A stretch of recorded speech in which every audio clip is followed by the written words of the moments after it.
What's up guys, ito na ang pagpapatuloy ng trip namin sa Maniwaya Island.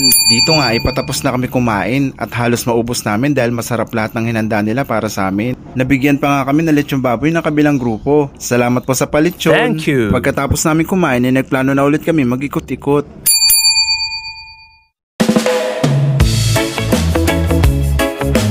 Napansin ko medyo makulimlim ang panahon ngayong tanghali. Sana maging maaraw pa para maging maganda ang paglilibot namin.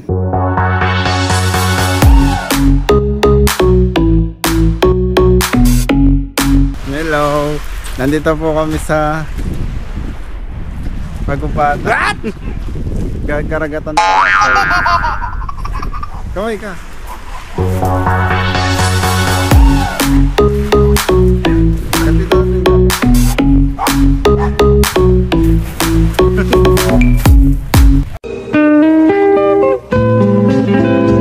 Nagpasya muna kami maglakad na kami lang dalawa para magkaroon kami ng time magmuni-muni sa lugar. Dahil sobrang ganda ng lugar at talaga naman nakaka-relax.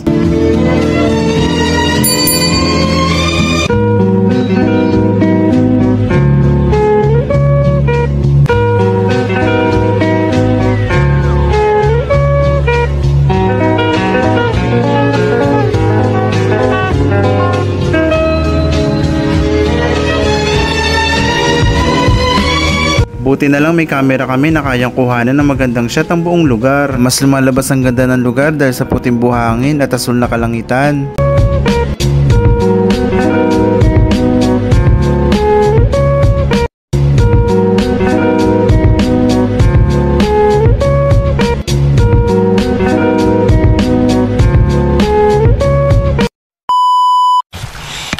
Tara, mag-ikot-ikotan muna tayo. Mamaya, ito tayo eh. Matagal pa talaga, 10 pa lang, di ba? Ito yun. Kaway muna tayo. Sabi ko sa inyo, note muna tayo dun eh, sa ano, sa... Pwede rin nakaganto, no? Tingnan natin kung sino yung Doon ka uminom ng tubig o sa dagat? tingnan natin kung ano mangyayari. Sa dagat ka uminom ng tubig. Uuwi agad. Yun na, ikaw ang uuwi.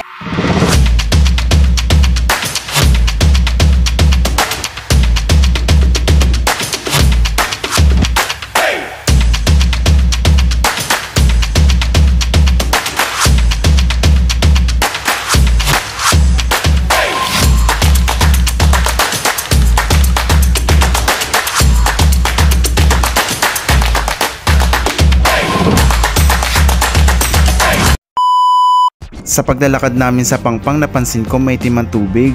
Kaya pala kulay itim dahil sa halaman. Para siyang damo sa karagatan. Okay lang naman, ang mahalaga white sand. Hindi naman lahat ng lugar ganito. Doon malapit sa lugar namin, maganda at malinaw ang tubig.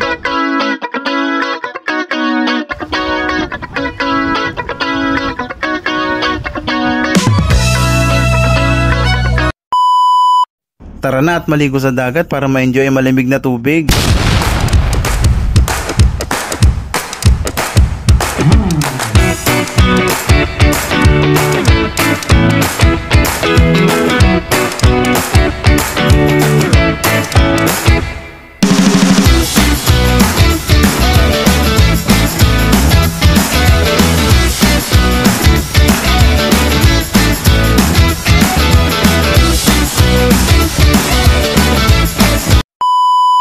Dito nga ay nasolo namin ang dagat. Mas naging romantic pa nga ito dahil palubog ang araw.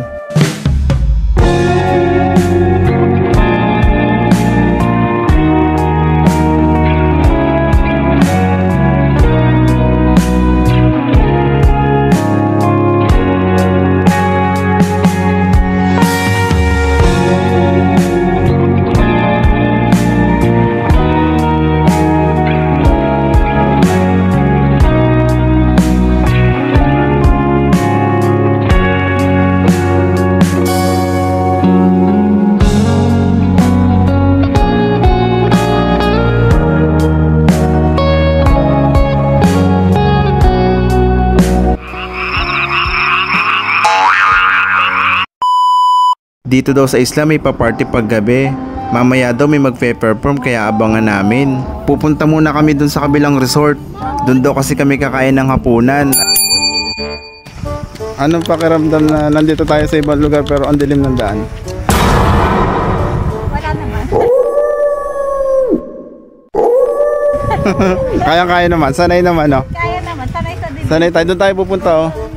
Pero ang daan po namin ay dito, medyo madilim, wala siyang ilaw. Tanging Christmas, flashlight lang ang dala-dala namin. Ang ganda nun pumuntan pero walang Baka sa harap kasi ang daan, yun, oh.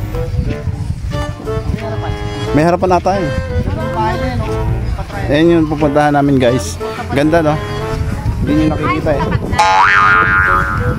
Akala ko mas doon. Akala ko. Rose, kamusta? Masaya ba tong ginawa natin ngayon? Okay. Pagkaya lang masaya, no? Yan, ang ganda, oh. May skinitis po kami dadaanan dito. Na malaki pa paliit. Ayan. Habang umaambon po, mga kapuso, ay mga katinsid, mga kanguso.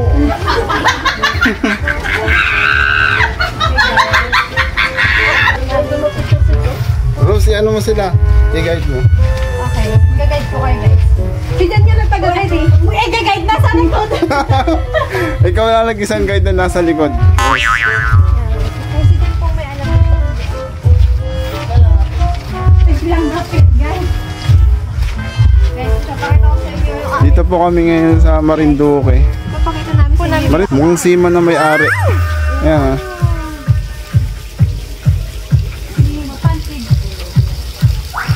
Kung mapapansin nyo, parang hugis barko yung bahay. So, possible na ito seaman na may-ari. Ayun, may mga puti-puti pa mga bulaklak, lumamel, ha. Meron ding, ano tawag sa ganitong kulay? Maroon. May pagka-orange na amat ka? Ay, may malaking barko, oh.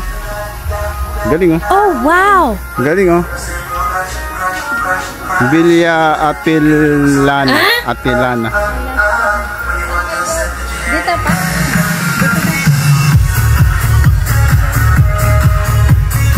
Nagwa-party na si Rose.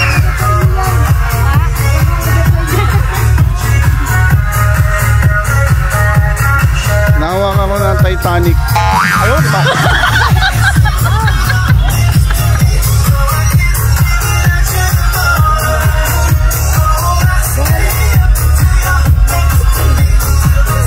Dalawa kain.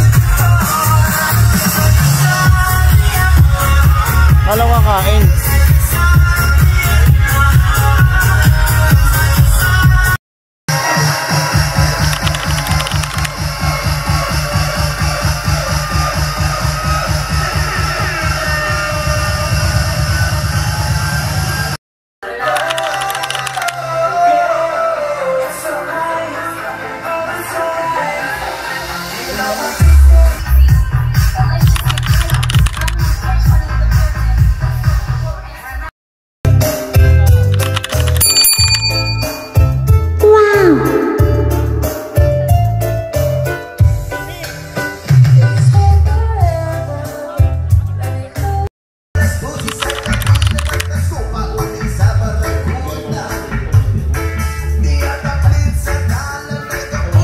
Wala nang ulan, pwede na kami bumalik sa kubo namin.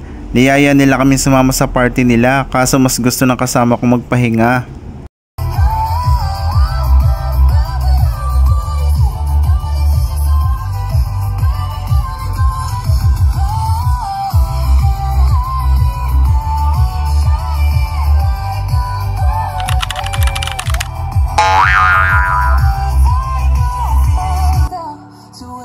Bago kami magpahinga sa kubo, pinanood muna namin na magpe-perform. Tara, panoorin natin.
Dito na natatapos ang Day 1 Island Adventure namin. Nakakapagod ang araw na ito kaya magpapahinga na muna kami. Dahil bukas madaming ganap para sa Day 2 Island Adventure namin. Salamat po sa panonood.